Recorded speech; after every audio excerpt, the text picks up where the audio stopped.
What do you love about being outside and active? I'm sure I've spent more time outdoors than in. That just feels like home. Enjoy what you can do, because you never know what is around the corner. Just being outdoors in the fresh air, it just clears my mind. Fully immersed in nature is what brings me the most joy. Season 12 of the Outside and Active podcast is here. Scott Jenkins is the first guest on the brand new season as he shares his experience taking on 3 200+ mile ultra marathons in just 6 weeks. Scott is a Welsh Ultra endurance runner and philanthropist. He has an impressive ultra running CV that spans across 12 years, competing numerous challenges and races along the way. He's run the deserts of Death Valley, the forested wilderness of Washington State, and even the freezing landscape of Iceland. And Scott has recently become the first Briton to complete the Destination Trail Triple Crown, a challenge which consists of 3 200-mile races run consecutively over 4 months. An achievement we speak about in this episode, and it's actually the first time that Scott speaks so openly about this incredible challenge and achievement. You can read more about Scott and his previous accolades by heading to his website, scottjenkins.co.uk, and you can also check out our sponsor of this episode, Dry Robe, who I'll talk a little bit more about later in the episode by heading to dryrobe.com. Before we start, I just want to ask everyone listening to this for a favour, and it's a favour that will take literally 10 seconds, and it means so much more than you can imagine. If everyone listening shares this podcast with someone who you think would enjoy it just as much as you, then we can continue growing this outside and active community. Also, if you want to share and also like and subscribe, if you're watching on YouTube, then please do so. Leave a comment and let us know what you think about this episode. Without further ado, let's head straight into this episode and conversation with ultra runner Scott Jenkins. Scott, the advice for you this week comes from previous guest Monique Parker, who is a nutritional therapist, and her advice is quite simple, but I really like it. It's get outside and use all of your senses, which I think really boiling down to it is all about being present and being aware of your surroundings, isn't it? I think so. I think there's something like that we don't have in day-to-day life in that kind of advice as well, and it's really interesting. Get outside and use your senses. Like, I think when I go out onto the trail and do these ultra runs, it's some of your happiest moments, because actually you're living in the moment and you're not worried about what's happening on your phone or what's on Netflix tomorrow. You're actually just thinking about, okay, I've just got to run the 10 miles, and you kind of blend into the environment a little bit, and you're just kind of focused on moving forward. And whether that be wind, rain, sun, you're feeling that in your senses, you're feeling the elements, and it just makes you happy to be outside pushing yourself. I think somewhere along the way humans have mistaken comfort for happiness, so getting outside and using your senses does make sense to me to do that. Well, it leads on perfectly to a question that I ask to every single guest, and it's purposely vague, and you've kind of answered it a little bit there, but what do you love about being outside and active? For me, it is exactly that, like being outdoors. Today, let's just take today as an example. I've been sat at home, working from home, working on the laptop, getting through emails, speaking to people on the phone. And, by this point in the day, it's 4 o'clock, I'm hungry. I haven't really done anything of physical exertion. I can feel like, my mental yearning, if you want, for want of a better word, to want to be outdoors and being active, and you've spent the whole day just kind of sitting down. And actually, whilst it doesn't make you unhappy, it doesn't lead to a healthy balanced lifestyle. So this evening I'm going to go outdoors and have a little run in the rain once the wind and the rain stops here in the UK today. And for me, that just it makes you feel alive. And I said it a couple of minutes ago, I do think that humans have mistaken comfort for happiness over time. And actually, some of my best moments of being out on the trail, having an adventure, not knowing what's over the next kind of horizon, and it motivates you to keep moving forward. And you think about our ancestors, that's what we used to do. That's what we should be doing as human beings, is exactly that, being outside and being active. So the more of that I compass into my life alongside my commitments to work, and the better I feel personally as an individual. I couldn't agree with you more. Good answer. And if people couldn't have told from the title of this podcast, congratulations are in order, because you become the first Briton to complete the Triple Crown 200, which I'm sure you've heard a lot over the past sort of, what has it been, couple of weeks that you've been home? I mean, when did you get home and how's the recovery been? Firstly, thank you so much for the kind words. It really means a lot to me. And if you don't mind, I'd like to just say a quick thank you to as well all the people that have taken the time to message me and send me comments on social media and on text and all that kind of stuff. It's taken me a while to work through all those messages, and I'm still doing so, but I'm just so grateful for all the love and kindness people have shown me over the last 2 weeks. I got home the Sunday before, straight back into work, so that brought me back down to reality immediately, getting back into the daily grind. And it was actually only this past weekend where I had a bit of time to reflect and look at some of the photos and the videos, and it just feels like this huge adventure that I've been on since the beginning of July, really. And just feel very lucky to have been on this adventure and get out there running and really push myself. But to answer your question, the recovery is going well. I say well with a bit of pause, because I got a bit excited on Saturday night. My friends very kindly made me some lasagna, to which I helped myself to 2 portions. Then I helped myself to sticky toffee pudding for dessert. Then I may or may not have had a handful of Haribo, maybe a quarter of a tub of Pringles, and a share-sized bar of dairy milk, which felt great at the time. I mean, I burnt 33,600 calories during the race. However, come 2 a.m. on Sunday morning, I was surprised to find that I woke up needing to vomit all of that food back up again. So that's how recovery is going. I'd love to tell you that I'm doing lots of healthy stuff, but actually I was just filling my boots on Saturday night with lots of junk food, and it was great while it lasted. And you're telling me that all of that food didn't react well with your body? I can't believe it. Can you believe it? And I actually had the tenacity to ask my wife, why am I being sick? I can't believe this. Maybe it's because you just burnt that many calories and now you've tried to put them all back on sitting. But there we go. There we go. I'm just jumping in here to tell you about Dry Robe. Dry Robe have been supporting us for a long time, and it's great to have them back. Dry Robe is the original outdoor changing robe, designed to help you get active outside, whatever the weather. A bit like having your own portable changing room, the oversized design of the Dry Robe Advance gives you plenty of space to get changed in and out of a wetsuit or sports kit, but is versatile enough to be worn as a coat or jacket. Made from 100% recycled fabrics, the waterproof and windproof outer protects you from the elements, whilst its super warm inner lining helps you to dry off quickly after getting out of the water. What people really love about the Dry Robe Advance, though, is its versatility. It's perfect for a huge range of outdoor activities, including surfing, wild swimming, triathlon, paddleboarding, mountain biking, camping, and even just walking your dog in the torrential rain. To find out more, head to dryrobe.com. Well, I'm so excited to pick your brains about this challenge that you've just completed, because it is amazing, and I've got some facts to kind of bring context to people that might not know about this challenge. But I want to take a step back a little bit and just ask where ultra running, or the door to ultra running, actually opened its door to you, because I know you completed an incredible challenge back in 2010, 75 marathons in 75 days, and that seemed to be a place where the trajectory towards ultra running took. But where do you think for you kind of first heard about it and were interested in ultra running?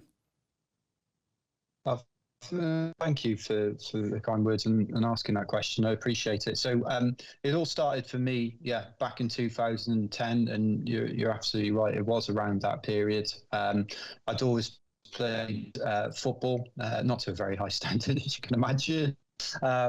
But I got to kind of my early 30s, and I just thought, right, I need to find, a sport that I've always enjoyed and something I can focus on now. I've hung up the boots from the third division of the Cardiff and District Football League, which You can imagine the standard. No more explanation required. But basically, I was working in a gym as a personal trainer, and I remember that a guy called Colin used to come into the gym every week. And Colin had been through a cardiac event, a significant one at that. But every week it kind of surprised me. Like, he always came in. The weather was, like it is today, like chucking it down with rain. And he'd always come in and he'd be smiling. And, the one week I just asked him, he's doing his exercise. I said, hey, look, you come in here every week, mate. Why are you always smiling? And he said, well, look, I've been through something that was quite difficult, but also I feel like I've had a second chance at life. And, I kind of thought to myself, well, actually, that's some good advice there. What am I doing with my own life that, when I get to Colin's age or older or whatever it is, like, I can look back on with some fondness. And I'd always enjoyed running. When I was in school, I did 1,500 meters and things like that, done half marathons. And I just thought, well, actually, maybe I could push myself to do more. And, my brother was of a similar mind and still is, loves his ultra running too. And that's where Boston to Austin came to fruition. So we decided to run 2,000 miles from Boston to Austin to raise money for the British Heart Foundation, Help the Heroes. And we were joined by our friend Rusty from Texas, who did it for Salute America's Heroes. And 75 marathons, 75 days. And that got me hooked on it. And from there, I've just looked for different opportunities to try and push myself, but to continue to try to do some good, so that when I do get to that older point in my life, I hopefully have some seminal moments to look back on with some fondness, but also, know that I've hopefully tried to make other people's life or their journey through life better where I can. And, one of the best ways for me to do that is by raising money for Operation Smile, which is a charity that I support. And they basically do surgical intervention for children with cleft palate, cleft lip, all around the world that can't access surgery for it. And if I can do everything I can to help put some more smiles on people's faces, then I think hopefully it'll create those moments that I can remember when I get older, maybe. Although I'm getting old now, I mean, I've got plenty of grey hair. Well, I'm glad you brought up that kind of charitable foundation side of it as well, and supporting these amazing organisations, because that must play as a point of motivation for you when you're taking on these incredible challenges. Oh, definitely. And when you go out onto the trails in these places, I guess when you toe the line of a 200-mile race, so there's going to be dark times ahead. There's going to be so many problems that you almost kind of, you think about them and then you kind of like disregard them and think, well, I'll deal with that as the problem arises. Try to prevent them, of course. You know that inevitably there's going to be dark times, and actually it's having almost like a little toolbox of different options to be able to draw on. The one that I consistently come back to, when it really hits the fan, so to speak, is actually, why am I doing this? And it comes back to the element, well, you don't want to let people down, and you want to keep moving forward and deliver on what you said you were going to do for a worthy cause. And that one always finds a way to motivate me when it gets pretty dark, and it does get dark at times out on these trails for sure. And giving people listening that maybe don't know about a significant amount about ultra running and the type of races that you have done in the subsequent years since 2010. I mean, it's numerous 100 to 250 mile races in that region over multiple days in completely different parts of the world. Is it one of those things where you complete one race, say you complete a marathon, you think, okay, there's a further distance here. You complete that, and then you think, further distance. You complete that distance, maybe more altitude and more climb. Is it that constant sort of personal stepping stone that you keep trying to build? Keep trying to find different ways to challenge yourself. I think it is, yeah. I think you hit the nail on the head there already. Last night I was sat on the sofa thinking, what could I do next? And I'm like, 300 miles. That doesn't sound unreasonable. Which I've definitely got a warped sense of reality at this point. But I guess you do one and then you think, well, if I could do that, then maybe I could do this. And there's always new ways to challenge yourself. And to be fair, it would be nice to go and try and train to do a sub 3-hour marathon to qualify Boston. There's so many things that I'd love to go and do. I mean, at the moment, I just absolutely love running the 200-mile distance. And I think the reason for that is, first of all, the listeners that maybe aren't aware of the 200-mile distance, it's non-stop miles. So, traditionally you used to get like kind of stage races, and you still do. But these are 200-mile non-stop races that I like to try and go and do all around the world, really, wherever they kind of exist. I'm interested in going to give them a go. But the interesting thing for me is it's not just about like, okay, who's the fastest runner? Like it might be in a marathon or a 50-miler. It's actually about, okay, who can fuel right, who can hydrate right, who can, move efficiently over, 60 to 80 hours of running, whilst not making mistakes, whilst you get more and more tired. Things like sleep become really, I might be able to not run as quick as you, but actually, I might be able to have a more efficient sleep strategy, which enables me to move through that course more efficiently. So it's a really interesting distance for me. And every time I go and do one of these races, I know we were chatting just before, like I'm still trying to nail my nutrition on the first day of these races. I have a habit of being sick, and I continue to learn and enjoy learning. And as long as that continues, then I'll continue to try and compete at this distance, I think. It's interesting to hear that you're already in the what's next sort of stage, because I think a lot of people that have run anything from 5K up to these long distant races will know that the time period afterwards where they go, what's next? Because I had written down, I mean, one of the races that you've done before, Badwater 135, which is through one of the hottest places in the world, I put alongside the Barkley Marathon and the MDS as sort of races that are infamous to people outside of the running community as well.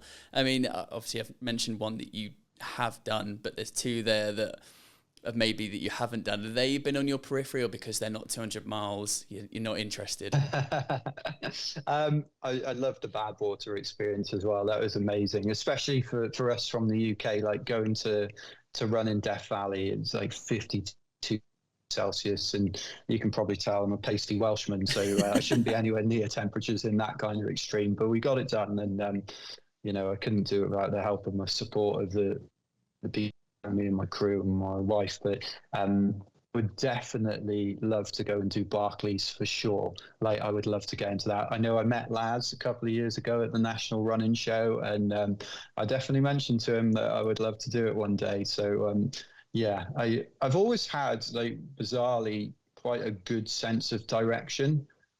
So I'm not saying that I would do great at that race, but it would at least give me a chance of, I can walk past something once and be like, okay, yeah, I know which direction to go.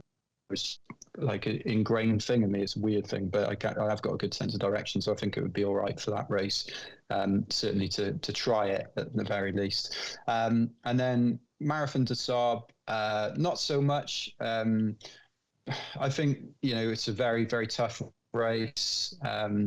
But I don't like the element of it being a stage race. Maybe it's the sadist in me, but I'd love, maybe go and run it non-stop. That would be pretty cool. Maybe just a suggestion for the Marathon des Sables organisers. No, I'm not saying I could do that, but it would be, something that I would love to get to. But there's other races that I would love to do first as well. So very foolishly, 2 days before Moab, the Hard Rock 100 lottery opened. So for the third year in a row, I've put my name down in that one. Fingers crossed. Last night, again, whilst I was sitting on the sofa, I've run qualifiers for Western for like the last 4 years. So I've put my name in the lottery for Western States for next year. So please pray to the running gods that I finally get my shot at Western. That would be cool. So yeah, so many races, so little time. And when I mean time, annual leave to take. Yeah, well, exactly. Just before we dive into to explaining what the Triple Crown is and talking through those races, you do work full time and you do balance what you do in the running world with a corporate job. I mean, how do they support you with that, and how is balancing not only actually running the races, but it's all the training as well? Yeah, and it is tricky, and I'm so grateful. So I work for Johnson & Johnson. Ironically, I specialise in hip and knee replacement, which is perfect for the aging ultra runner, is what I would say. And I speak to lots of customers that when we have a chat about running and they find out what I do, you can see them kind of look at my knees and think, I'll see you in a couple of years, maybe. I think, for me, like I've been so lucky this year to be supported by my boss and my boss's boss and my boss's boss's boss to go and do this Triple Crown in America. And without that support, I simply wouldn't have been able to spend the time going to do it. And I'm very grateful. And also want to say that, I'm very grateful to the team that I manage as well, because, appreciate I've been away a bit this year doing these races, and, they've cracked on and done an outstanding job whilst I've been away. So I might even forward in this episode to just say, hey, I'm grateful to you guys, and I'm grateful to my bosses for giving me the opportunity to go and do something like this. Get it clipped up and sent over to them. I like that. So like I said, diving into it, the Triple Crown, it's 3 incredible races and 3 what look like unbelievable locations. What is the Triple Crown to you? The Triple Crown to me was a dream that I wanted to do since I ran Moab in 2019. So the Triple Crown, in essence, is 3 200-mile races. So the first one is the Tahoe 200, which takes place in the mountains around Lake Tahoe in California in July. So as you can imagine, the heat at that time of the year in California is pretty hot, and you're up on above the alpine, so you're up above the tree line, basically getting hit by the sun and all the weather up there in the mountains for the first race, and that's 217 miles. It turned out to be this year. Then this year, very uniquely, the second race, the Bigfoot 200, was 2 weeks after Tahoe 200, and the reason for that was Tahoe had so much snow, 58 foot, which still blows my mind, of snow in the winter. Crazy. That they had to postpone Tahoe until the middle of July. It created a backlog, so I had 2 weeks to recover, which is really difficult to do after a 200-mile race, and then I had to run the Bigfoot 200, which is the toughest in my opinion of the 3 races, which is 200 miles, 206 miles in a very remote area of the Cascade Mountains in Washington State in the Pacific Northwest. The best way I could describe it is if you ever watch any of those Bigfoot documentaries where people are like, I swear I saw a Bigfoot last week. It's that kind of terrain, just heavily forested. And you have to work for every view. It's mountainous, and it's 47,000 feet of elevation gain and decline. So it's just a real quad killer, a brutal race. And then the third and final race I did, as you rightly say, 2 weeks ago, and that's the Moab 240 over in Utah, which is 40 miles, again, around about 33,000 foot of elevation up and down. Features, desert in the day, well, not just in the day, at night as well, but desert terrain. You're running through like Red Rock Canyons. It can be 30 degrees in the day, and then you can find yourself up at 11,000 feet in the La Salle or the Abajo Mountains at night, and it'll be minus temperatures. So big temperature shifts make it very, very challenging. And obviously, that kind of distance, the more tired you get, the more mistakes you make. So it's a very challenging race. So if you complete all 3 in 1 year, then that is essentially the Triple Crown of 200s. You've listed that off perfectly, and you've given some statistics around it to give some context, and I'm going to add a few more in there because these are incredible. I'm right in saying 125 individuals have completed this in 8 years. More people have climbed Everest than completed this, and the total height across the 3 is just over 113,000 feet. I think just over. It's about 113,500, which is like climbing Everest almost 4 times. Just putting it into context, and this year was specifically different and shorter, like as you just mentioned, because it was 2.5 months instead of a longer time period that the 3 races are in between. So all of that added together is pushing it. It really is pushing it. So when you're on the start line of Tahoe, which Tahoe's the only one that you hadn't completed before, isn't it?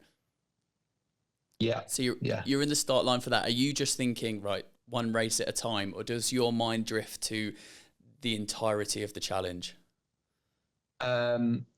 I think in the run up to it, I was thinking more of the overall challenge and just trying to, because I had to, because I knew that I'd be over in the States for a period of, just over 5 weeks. So I had to prepare for both races. But then as soon as I got to Tahoe, I just went into focusing on that particular race. Don't think about anything else. Just, it's a skill I've learned over the years, but I used to start, longer races like Grand Union Canal race and think, wow, I'm going to still be out here running tomorrow.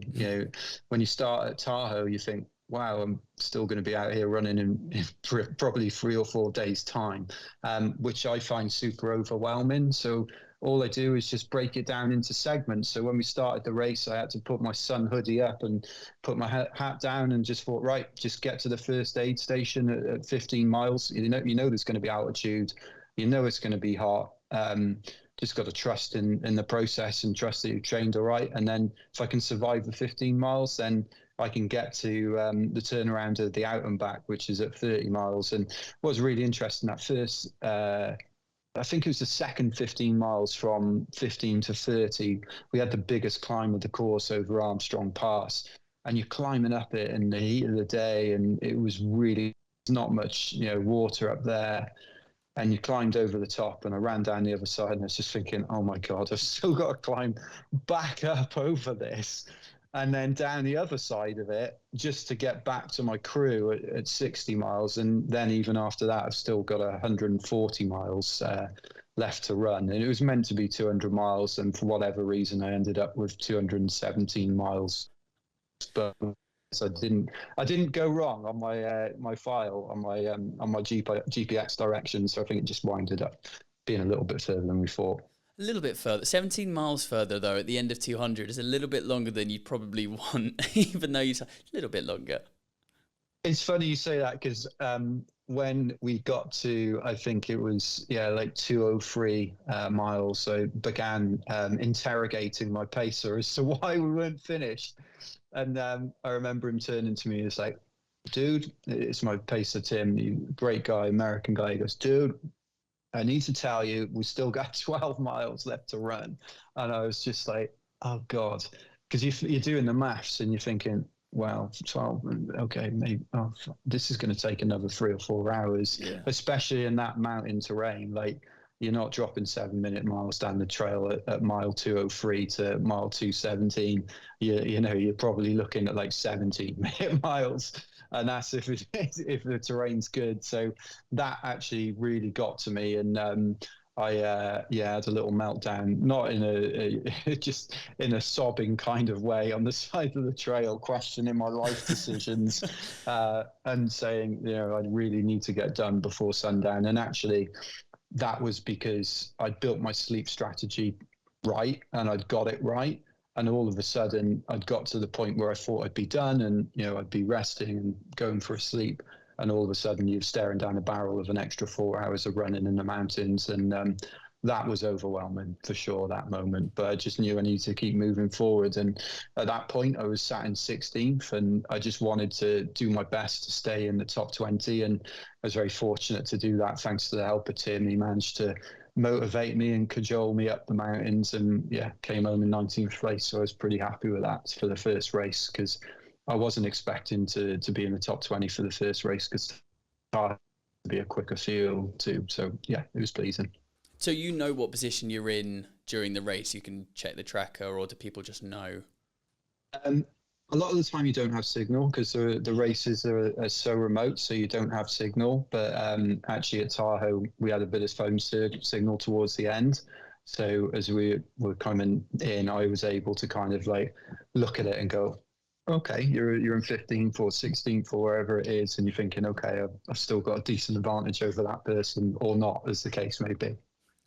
What does It definitely gets tactical for sure. I can imagine. I can imagine. It was your read up, which is on the Outside and Active website, which kind of outlines around what we're talking about. Talking about yo-yoing with certain runners, with Sally as well, who's been on this podcast before, and just kind of giving. Yeah, she's great. Yeah, giving words of motivation and supporting each other. But obviously, there's that natural competitive element with yourself, but also the people around you as well, which must be a really. You must get to know the people, especially the people doing the Triple Crown. I mean, you know them from the years and the races beforehand, but especially when you're doing that 2.5 months of running, you get to know them. You really do. And whilst there's obviously that competitive element, everyone wants to do the best they can, I think there's a real camaraderie there, in that there's a massive amount of shared. Everyone's going through the same, physical and mental, challenge that everyone out there is experiencing. And I think it's really nice because, whilst you want to do well, you also want other people around you to do well, and you want to see people finish and do the best they can as well. And, I saw Sally at all 3 races, and what was really nice is that the first time I met Sally was presenting on stage at the National Running Show USA in Boston last February. And I think if you told us at the time that at the end of the year you'll both end up in 4th and 5th position in the Triple Crown, I think we both would have been very, very happy with that. So I certainly was, and it was great to see her out on the trails too as well. So yeah, it was cool, a cool adventure.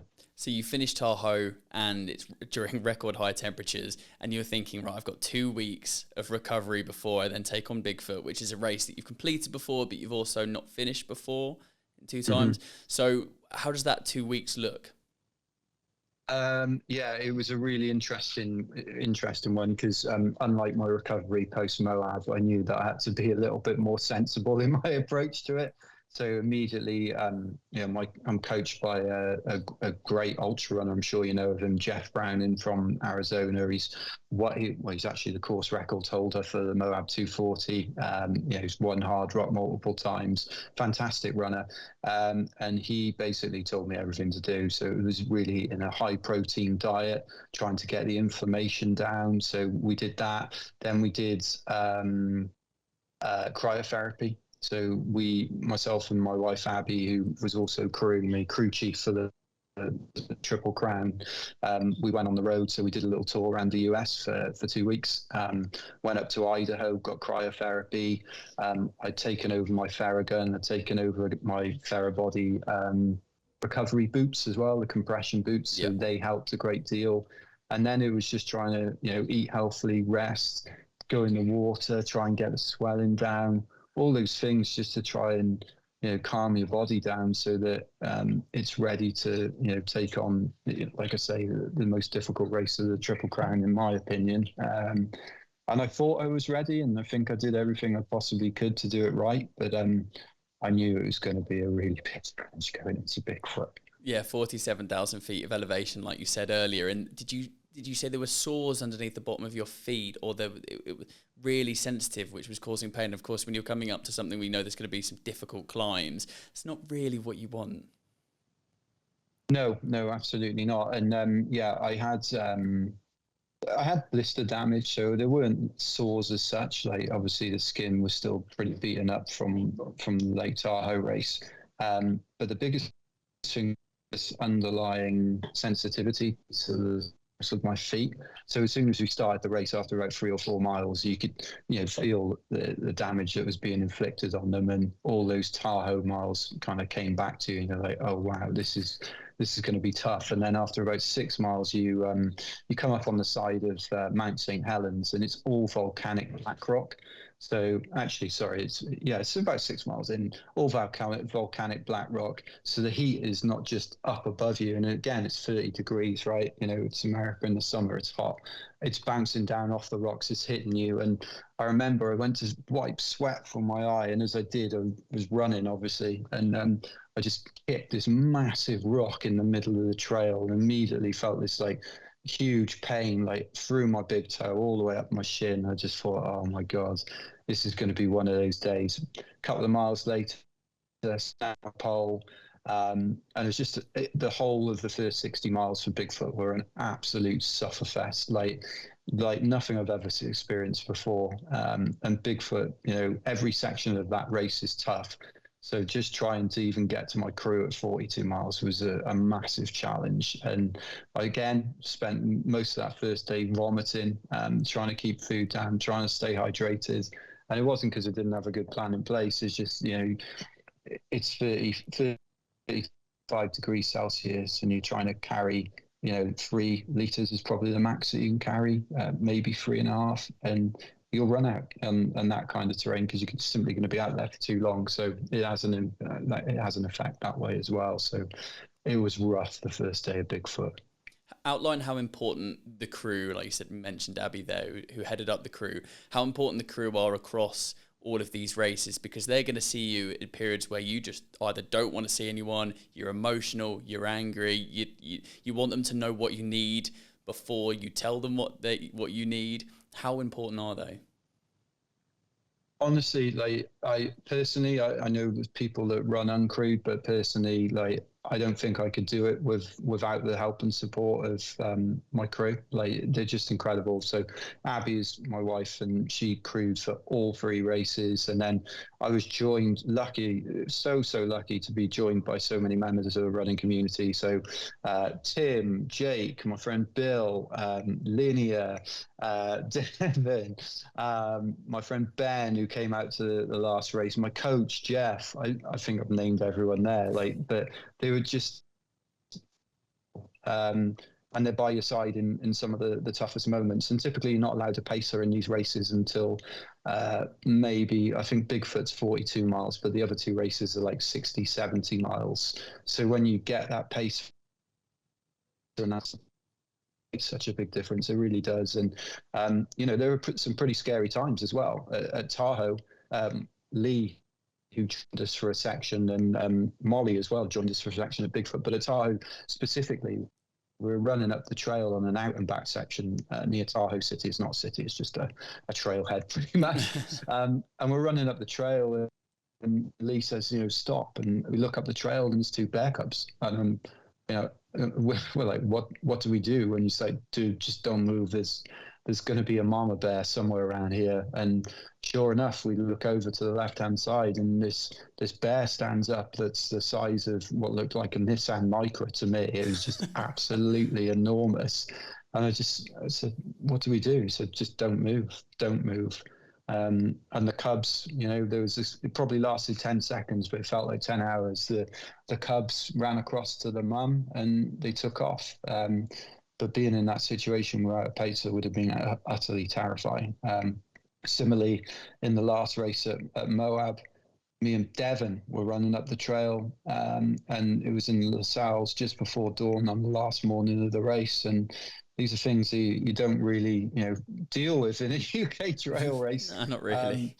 Head torch catches something in the bushes, look across, and there in the tree line are 2 mountain lions stalking us. And again, I'm just looking absolutely kind of shocked and terrified, looking at these 2 mountain lions. I said, what do you do? And next thing I know, Devon starts shouting and making noise, and I'm like, dude, stop. I know we're probably meant to make noise, but this is making me more nervous. Don't do anything.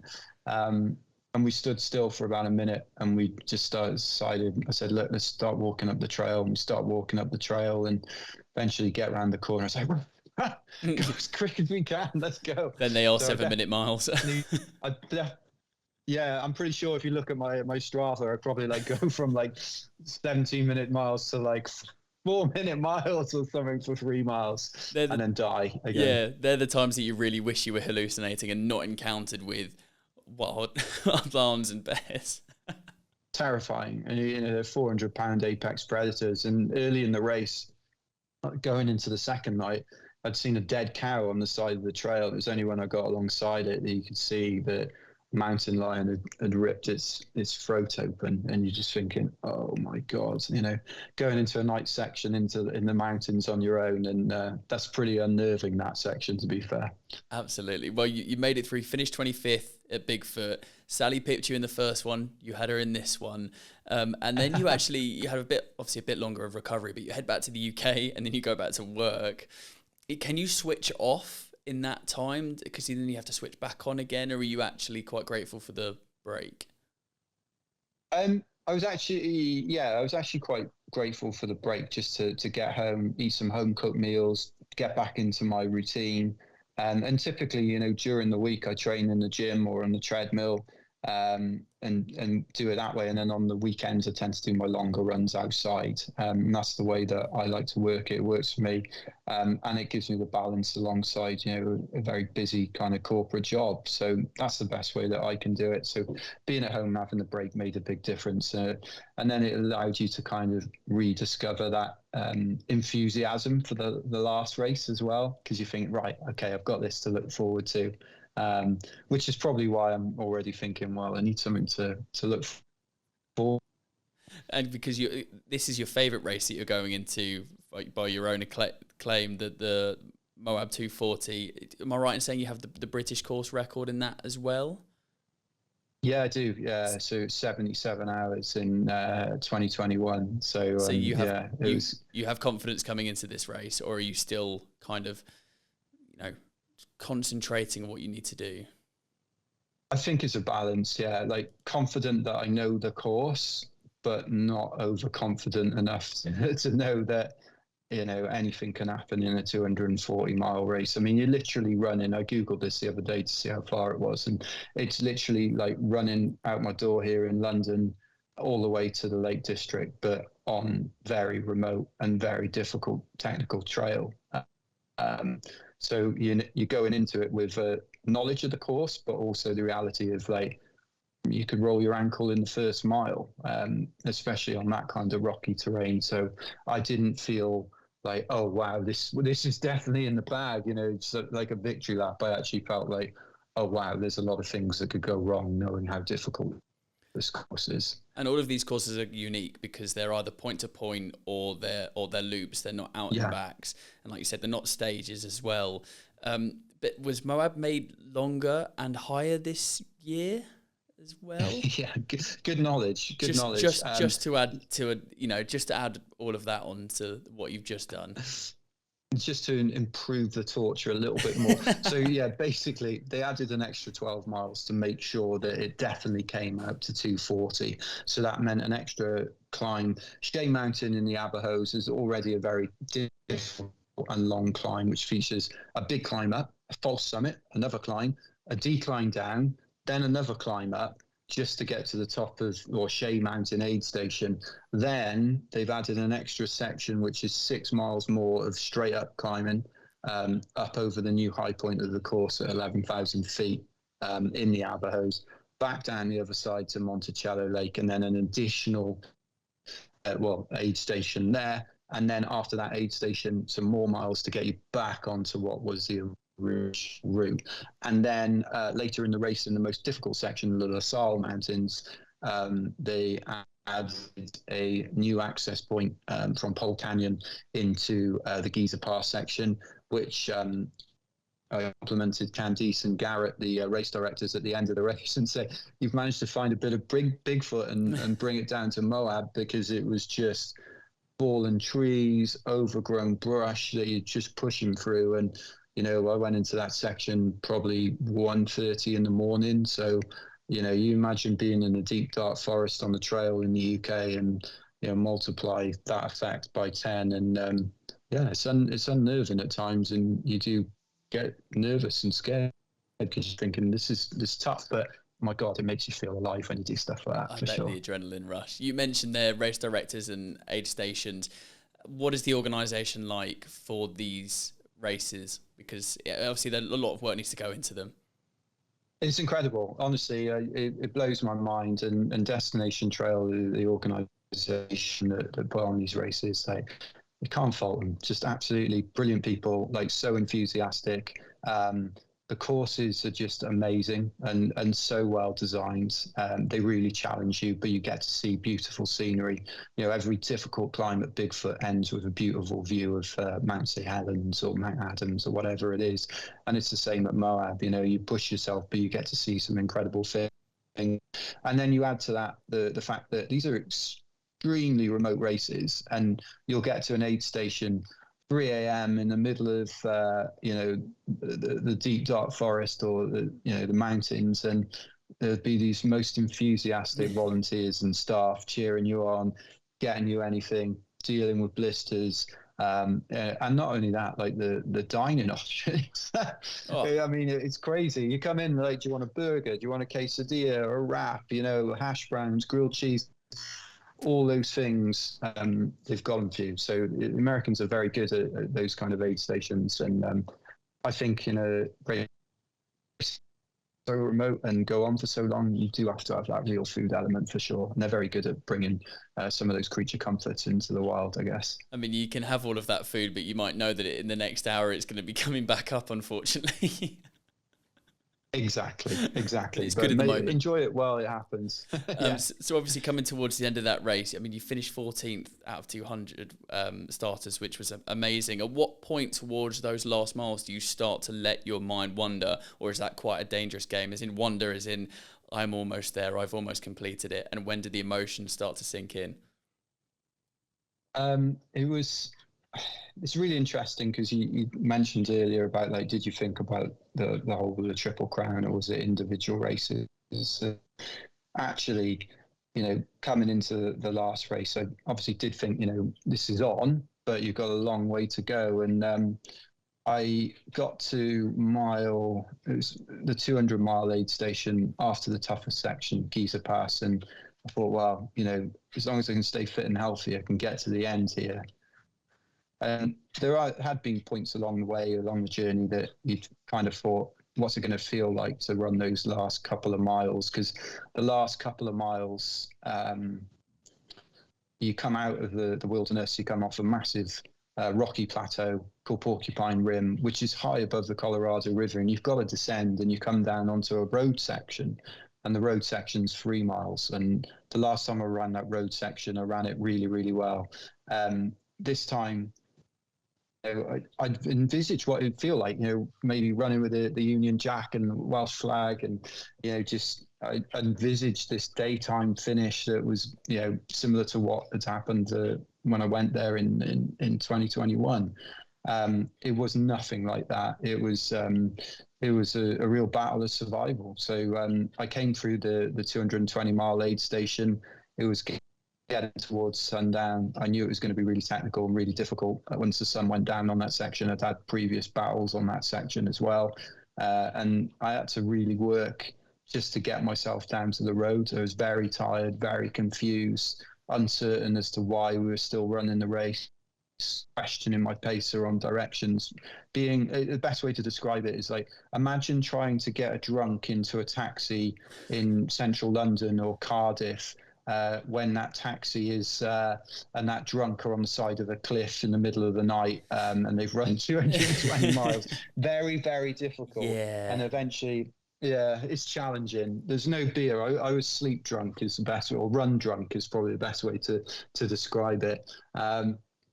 And it was only really in the last mile where I could start to see the bridge over the Colorado River that leads to the finish line, which you kind of run under the bridge and then back around. And it was only when I got to seeing that I actually got some semblance of reality. It was like, oh, this is happening, and this is real now. Like, this is the moment. It didn't feel like I envisaged it until I got to that point. Right. And then I was like, right, give me my flags, because I'm ready to get this thing done. Yeah, I am done. After 249 hours and 17 minutes, you finished 5th out of the 36 finishers.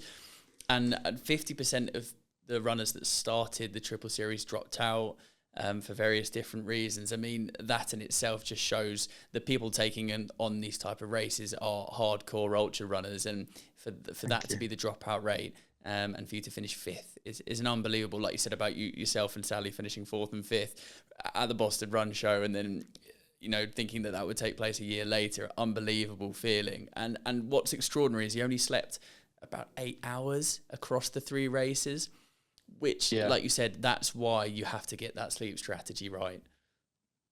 100%.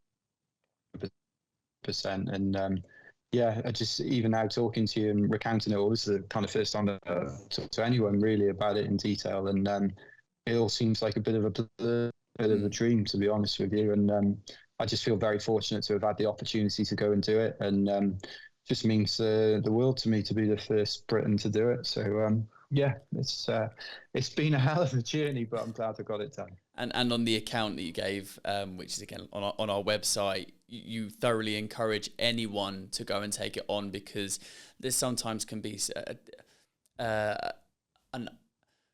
females may not be encouraged to go and do this type of racing, but actually over races over 100, I think it says, you said 120 miles, I can't remember the exact number, but actually female races perform better than male races. And actually ignore society and whatever that people may think. If you want to go on take something like this on, go and do it, because I can see it and people can hear it from your voice and just your experiences. It's an unbelievable challenge to complete, but also what you get out of it as well.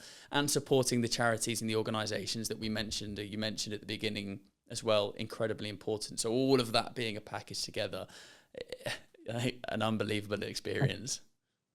It's been an unbelievable journey, and like you say, I think ultra running is such an amazing sport. It teaches you so much about yourself. It gives you so many different opportunities in life, and the opportunity to do well. And I would encourage anyone to go out and give it a try. And when you do, I think you'll find some very special things happen. You just learn so much about yourself, really, and so much that you can put yourself through, and skills that you can take not just into the running world, but into day-to-day life to help with resilience too. So just feel very lucky and very fortunate to have had this adventure. Well, we've already covered, and you've already spoken about a few things that might be coming up next. And I just want to say thank you so much for your time and talking through these experiences, because it really is incredible. But there's only one more thing to get from you, and that is a piece of advice. Again, at the beginning, Monique offered you a piece of advice. Now is your opportunity to leave a piece of advice for someone coming onto the podcast in the near future. I think my piece of advice would be centered around having an adventure in life and doing some good. And I would say to people, what do you want to remember in life? Will it be the times where you sat on the sofa and watched Netflix or watched the football or whatever it is? Or will it be the times where you went out, had an adventure, and tried to do some good at the same time? And that would be my advice. Have an adventure in life, do some good, and create seminal moments. Scott, it's been a genuine pleasure. I really look forward to passing that along. Thank you so much. Thank you so much, Tom. Really appreciate it. Thank you so much for listening to this episode, and thank you to Scott for spending the time talking through these incredible races over in America. I mean, it's just an unbelievable achievement, and I hope that it inspired some of you to take on your own challenges. Now, look, it doesn't have to be a 200-mile ultra marathon through the Rocky Mountains of Washington State. It can be taking on your first park run. It's coming up this Saturday. Maybe just sign up and go for free with a family member, a friend, or a colleague. Try and do something difficult and new this week if you can. And like I said at the beginning, if you would just do the massive favour of sharing this podcast with someone you think that would enjoy it just as much as you and could do with a bit of inspiration this week, then please do that. It really, really helps more than you can imagine. And I want to keep growing this outside and active community. You can find more podcasts and more written content on our website, outsideandactive.com. And I'll be back next week with another fantastic guest. I can't wait for you to listen. Until that time, enjoy the outdoors.